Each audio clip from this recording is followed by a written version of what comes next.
पाकिस्तान में सियासी खबरें इतनी ज़्यादा होती हैं कि हम एक आम आदमी के मसाइल को अक्सर औक़ात नज़रअंदाज कर जाते हैं और उसके लिए हमें अल्लाह से भी माफ़ी मांगनी चाहिए, क्योंकि आजकल लोगों के साथ जितनी बड़ी मुश्किल है, मुझे लगता है कि हमारे सारे टीवी चैनल्स को सब कुछ छोड़ के सिर्फ़ एक आम आदमी के मसाइल के ऊपर ही तवज्जो रखनी चाहिए। आटा लेते हुए लाइनों के अंदर अमवात का सिलसिला ना ख़त्म होने वाला है और मुसलसल रोज़ाना की बुनियाद के ऊपर कोई एक अपडेट हमारे पास आती है। किसी मुल्क के एक कोने गोशे से पता चलता है कि कतार में 2 बंदे शहीद हो गए हैं, कहीं पता चलता है कि लोग कुचले गए हैं, किसी के बाजू टूट गए हैं, किसी के कपड़े फट गए। तो शहबाज शरीफ साहब ये जो शोबदाबाजी करके दिखाने की कोशिश कर रहे हैं फ्री आटा की, मैं इसके लिए इससे भी सख्त अल्फाज हूँ तो उसको इस्तेमाल करना चाहूँगा। ये दुरुस्त नहीं है। या तो कीमतों पर कंट्रोल करें, या दूसरा तरीका यह है कि आप बेनज़ीर इनकम सपोर्ट प्रोग्राम के ज़रिए कैश सब्सिडीज़ जो दे रहे हैं उसमें इजाफ़ा करें। लोग अपनी मर्ज़ी से जाके जहाँ चाहें आटा ख़रीद लें। 2 चोरी की ज़रिए हैं पाकिस्तान के अंदर। सबसे बड़ा ज़रिया इस वक्त यूटिलिटी स्टोर्स कॉरपोरेशन है, जहाँ हम लोगों को रुसवा करते हैं कि यहाँ आपको सस्ती दालें, सस्ता घी, सस्ता आटा मिलेगा। वो आधे से ज़्यादा पैसा चुराया जा रहा है। तो यूटिलिटी स्टोर्स को कल सुबह मारे ताला, और ये जो सस्ता आटा देकर आज़म इमरान खान जिन्होंने रियासत मदीना कायम करनी थी, उसकी आंखों पे पट्टी बंधी हुई थी कि वो 200 मिलियन पाउंड कहाँ से आया था। पट्टी इसलिए बंद गई थी कि उसके एवज़ में 400-500 कनाल ज़मीन मिल गई थी अलकादर यूनिवर्सिटी के नाम के ऊपर। हम पाकिस्तान के साथ अगर यही खिलवाड़ करेंगे ना तो फिर बचने का कोई तरीका नहीं है। शहबाज शरीफ अपने केस माफ़ करवाने आए थे, मैं बहुत कन्विंस हूँ इस मामले में। वो पाकिस्तान बचाने कोई नहीं चाहे और उनकी अनपॉपुलैरिटी हर आते दिन के साथ बढ़ती जा रही है और पाकिस्तान आगे नहीं चल रहा।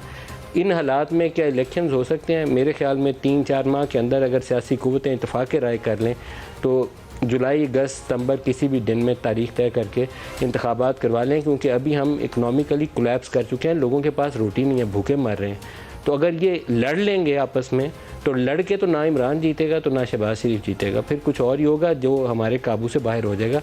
तो कुछ खौफ खुदा करें, पाकिस्तान को बचाने की तदबीर करें। आज सुप्रीम कोर्ट के सामने केस है, मैं उसकी तरफ भी आऊँगा। और पार्लियामेंट के जो कुछ इस वक्त इजलास की कुव्वत है हमारे पास, वो मालूम है कि इनके पास 2/3 अक्सरियत नहीं है। एक बड़े अरसे से पाकिस्तान में बहस होती है और पाकिस्तान के जितने नामवर वकला हैं, इवन हामिद खान पब्लिकली इसके ऊपर कह चुके हैं, जस्टिस फायज़ ईसा सुप्रीम कोर्ट के अंदर बैठ के सवाल उठा चुके हैं। और गुज़श्ता रोज़ जस्टिस मंदोखेल ने और जस्टिस मंसूर अली शाह ने 27 सफ़ात के अंदर लिख के हमें वो बातें बता दी हैं जो बहुत से काबिल लोग बड़े तवील अरसे से इसके ऊपर सवाल उठा रहे हैं। लेकिन मेरे सामने सवाल ये है कि क्या मौजूदा पार्लियामेंट इस काबिल है कि क्या ये चीज़ें कर सकती है? काबीना ने या हुकूमत ने यह फ़ैसला किया है कि जो सुप्रीम कोर्ट ऑफ पाकिस्तान की सुओ मोटो पावर्स लेने का इख्तियार है उसको रेगुलेट किया जाएगा। मैंने कल प्रोग्राम में भी कहा था ये किसी कानून के ताबे होना चाहिए, फ़र्द वाहिद का इख्तियार नहीं होना चाहिए कि उसका जो दिल आए वो कर ले, और नहीं दिल आए तो 10 बंदे मिसिंग पर्सन हो जाए बलोचिस्तान से, वो किसी को ख्याल नहीं आए। एक MNA अगर किसी ट्राइबल एरिया, फाटा एरिया का, वो पिछली इस्टेब्लिशमेंट को पसंद नहीं था, वो सालों साल जेल में सड़ता रहा, उसके ऊपर किसी को ख्याल नहीं आया कि पब्लिक इंटरेस्ट लिटिगेशन कर लें। ये किसी कानून के ताबे होनी चाहिए। तो अभी हमारे पास जो इतलात ये हैं कि वफाकी काबीना ने अदालती इस्लाहात से मुतल्लिक एक मसवदा कानून जो है उसको मंजूर किया है। वो कॉपी हमारे पास है, हम स्क्रीन पर डालते हैं आपको। आज खुद नोटिस का मामला 3 सीनियर मोस्ट जजेस देखेंगे। इस वक्त की सुप्रीम कोर्ट और चीफ जस्टिस के ऊपर सबसे बड़ा इतराज़ ये है, और ये जायज़ इतराज़ है, मेरा नहीं ख्याल है कि इसमें कोई कंटेम्प्ट है, कि सीनियर मोस्ट जजेस बड़े जो सबसे सेंसिटिव नौइयत के केसेस होते हैं उसमें सीनियर मोस्ट जजेस नहीं होते, और ख़ास तौर पर सियासी नौइयत के मुकदमात में एक मखसूस नौइयत का बेंच बनता है जिसको PMLN बार बार क्वेश्चन कर रही है। तो ये चीज़ पब्लिकली अगर डिस्कस हो रही है तो there must be something wrong about it. हर एक उस केस के अंदर एक मखसूस जज क्यों नज़र आए, ये एक मेरे सामने बहुत बड़ा सवाल है। इसको अदलिया को एड्रेस करना चाहिए। अदालत के हर जज के ऊपर हमें आंखें बंद करके भरोसा रखना है, और वही जज हमें सज़ाए मौत दे दे तो सज़ाए मौत के फंदे पे बंदा झूल जाता है उसके किए हुए फ़ैसले के ऊपर। तो वो अपना ये हिसाब रखे कि उसने अल्लाह को जवाब देना है। उसके किए हुए फ़ैसले से पाकिस्तान की तकदीर, किसी इंसान की ज़िंदगी और मौत का फ़ैसला होता है, वो उसका किरदार अपना क्वेश्चनेबल नहीं हो सकता। आज खुद नोटिस का मामला 3 सीनियर मोस्ट जजेस देखेंगे। आज खुद नोटिस के ख़िलाफ़ अपील का हक़ होगा, अभी अपील का हक़ नहीं है, और 30 दिन में अपील दायर हो सकेगी। 14 रोज़ में अपील की समाअत के लिए मुकर्रर किया जा सकेगा। बिल कौमी असम्बली से मंजूरी के बाद सेनेट में पेश किया जाएगा।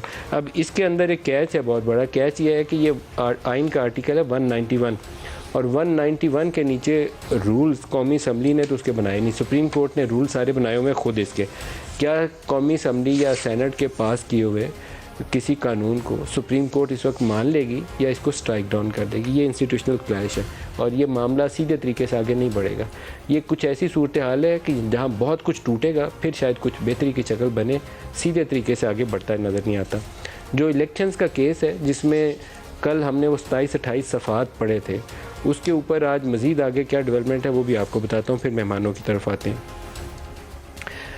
बताया गया अदालत को कि इलेक्शन के लिए तो बजट ही नहीं है, तो जजों ने कहा कि हमारी तनख्वाहें काट के इसके लिए पैसे बना लें। इलेक्शन के लिए पूरे बजट की ज़रूरत ही नहीं है। 20 अरब के लिए कट हमारी तनख्वाहों पर भी लगाया जा सकता है। मुल्क मुआशी बहरान से गुजर रहा है जिससे नज़र नहीं चुराई जा सकती। चीफ जस्टिस कह रहे हैं बहरान से निमटने के लिए कुर्बानी देना होगी। 5% तनख्वाह काटने से इलेक्शन का खर्चा निकल सकता है। ये कहना आसान है, करना मुमकिन नहीं है, क्योंकि आपको फ़ौज चाहिए और फ़ौज लगानी है पूरे पाकिस्तान में आपने, उसके अखराजात हैं, वो कैसे होंगे। वजारत दाखिला ने सिक्योरिटी देनी है, वो ही कर रही है। फाइनेंस मिनिस्ट्री से तो आप 10-20 अरब ले लेंगे, बाकी काम बहुत मुश्किल है। ये जो अगली ऑब्जर्वेशन है ये एक डिफ़ाइनिंग मोमेंट पाकिस्तान की मेरा ख्याल है तारीख़ में आने वाला है और इसमें बहुत सारे लोगों के लिए मुश्किलात पैदा होने वाली हैं। अगली इसकी लाइन ये है कि मुल्क में एमरजेंसी लगाकर ही इलेक्शन को मुलतवी किया जा सकता है। ये चीफ जस्टिस ऑफ पाकिस्तान ने कहा। सवाल ये था कि क्या इलेक्शन कमीशन ऑफ पाकिस्तान के पास ऐसी कोई पावर्स हैं कोई इंतखाबात को ख़ुद 8 अक्टूबर तक मुलतवी कर दे। मेरे ख्याल में ऐसी कोई power election commission of Pakistan के पास नहीं है। आइन कहता है 90 रोज़ और ये बिल्कुल वाज़े क्लैरिटी के साथ आइन के अंदर 90 रोज़ लिखा हुआ है, इससे भी भागना मुमकिन नहीं है। अब ये जो चीफ जस्टिस साहब ने ये जो लाइन बोली है ये लाइन बहुत वज़नी लाइन है। एमरजेंसी के अंदर फंडामेंटल राइट्स जो है वो सस्पेंड हो जाते हैं और फंडामेंटल राइट्स ना सिर्फ सस्पेंड होते हैं बल्कि जो मुद्दत होती है कौमी असम्बली की उसको 1 साल तक के लिए बढ़ाया जा सकता है। अब 2-3 ऑप्शन जो पॉलिटिकल डेवलपमेंट्स हैं उसकी रोशनी में सामने नज़र आती हैं। या तो इस एमरजेंसी वाली आर्टिकल 232 है आई थिंक, उसको इन्फोर्स कर लें और उसकी सब क्लॉज 6 है जो असम्बली की मुद्दत बढ़ाने की प्रोविजंस पैदा करती है।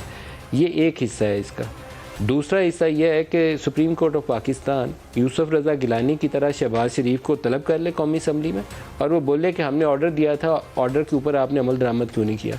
Till the rising of the court कितने 22-24 सेकंड उनको खड़ा किया था, 5 साल की नहली हो गई थी। तो या शहबाज शरीफ साहब की कुर्बानी जो है ना नून लीग दे दे, इनको कुर्बान कर दे कंटेम्प्ट ऑफ कोर्ट में, तो फिर उनको एक कुर्बानी भी मिल जाएगी कि हमने कुर्बानी दे दी है।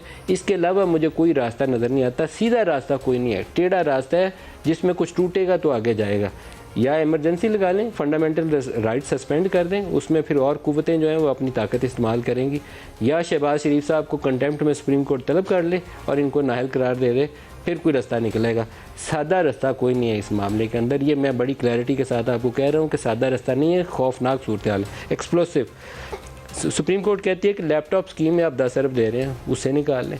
ये असल में जब ना करवाना हो तो उसके हीले बहाने बहुत हैं। ना दहशत गर्दी है 2008 और 13 की तरह कहें कि दहशत गर्दी बहुत हो गई, झूठ होगी बात। इकनॉमिक डिफ़िकल्टीज़ बेपनाह है, 98 के न्यूक्लियर टेस्ट से भी ज़्यादा डिफ़िकल्ट सिचुएशन है। लेकिन क्या इंतखाबात के लिए 20-30 अरब नहीं निकाले जा सकते? मेरे ख्याल में निकाले जा सकते हैं। लेकिन ख़तरा क्या है? ख़तरा यह है कि आपको दोस्त मुल्कों ने जो पैसे देने हैं वो दिए नहीं, IMF का प्रोग्राम रुका हुआ है। अगर आप इसी तरह लिम्बो में 2-3 महीने और रहेंगे तो आप डिफ़ॉल्ट कर जाएंगे और डिफ़ॉल्ट की इम्प्लीकेशन शायद अभी इमरान को पता नहीं है या किसी बाकी लोगों को पता नहीं है। वो सिर्फ ये सोचते हैं कि मैं बड़े प्रेशर में इनको गिरा के हुकूमत बना लूँगा। डिफ़ॉल्ट एक पेनफुल रियलिटी है जिसमें से गुजरते हुए जो लोग अभी रोटियों की खातर जाने गंवा रहे हैं, बाकी मुल्क भी उसी रोटियों लेने की खातर जाने गंवा रहा होगा। Very difficult situation. तो ये सूरत हाल है, मुझे मालूम नहीं है कि इसका हल कौन देगा।